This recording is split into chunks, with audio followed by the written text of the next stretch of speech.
नमस्कार, कमल पगारे किचनमध्ये तुमचं स्वागत आहे। आज बनवूया मच्छीची तंदुरी सुरमईची। तर मसाले घेतले, हळद, तिखट, काश्मीरी पावडर, धनिया पावडर घ्यायची आहे आणि चवीप्रमाणे मीठ घ्यायचं आहे। त्याच्यात अर्धा लिंबू पिळून टाकून द्यायचं आहे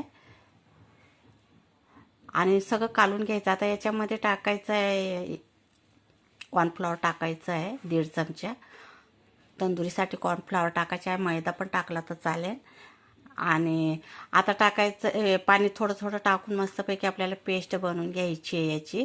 जास्ती पातळ नाही करायचं आहे, जसं मच्छीला पकडल त्या हिशोबाने करायचं। आता टाकायचं हिरवं वाटण कुटून घेतलेलं आहे। याच्यात हिरवी मिरची, कोथिंबीर, अद्रक आणि लसूण आहे। आता हे पण याच्यामध्ये चांगलं मिक्स करून घ्यायचं आहे। वरनं तेल टाकायचं आहे।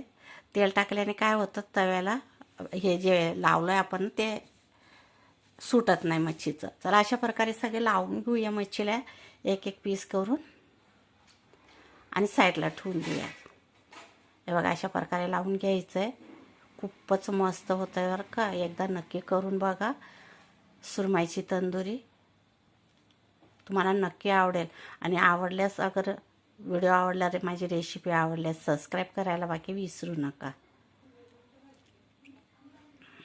हे बघा, सगळं लावून झालेलं आहे, थोडंसं उरलं आहे बघा। चला आता तवा ठेवला आहे, तेव्हा तवा गरम झालेला आहे। मस्तपैकी तेल टाकून घ्यायचं आहे आणि याच्यात पीस मोठे आहेत ते, त्याच्यासाठी मी 2-2च करणार आहे फ्राय। आणि मस्त कडक होईपर्यंत आपल्याला मीडियम गॅसवर फ्राय करून घ्यायचं आहे।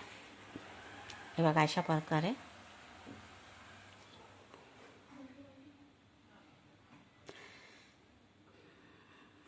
चला, कशी वाटली तुम्हाला रेसिपी ते सांगा। कमेंटमध्ये कमेंट करतच नाही, एकदा नक्की कमेंट करून सांगत जावा आणि सबस्क्राईब करायला विसरू नका। Bye bye.